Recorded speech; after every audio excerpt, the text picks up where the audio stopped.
Isang maulan na Biyernes mga guys. For today's video mga guys, katabi ko ngayon ang aso ko na, to, si Piang-Piang.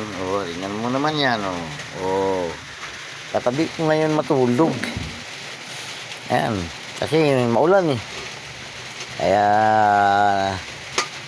sumiksik sa tagiliran ko mga guys, sa gilid.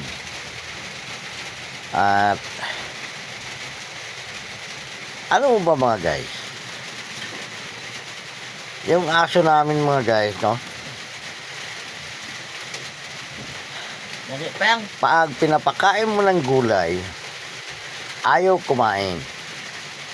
Pag pinapakain mo ng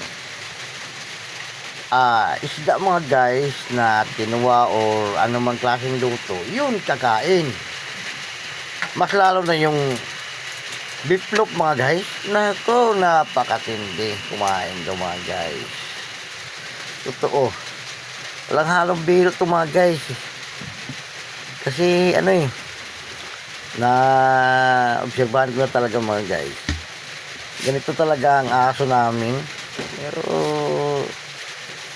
kasi ang mama nito mga guys is imported mga guys. Ito, nakita ko sa video. Ito, katabi ko. Ito talaga mga guys, napakatindi ito mga guys. Hanggang dito lang muna video ko mga guys. Good morning at good biding glory.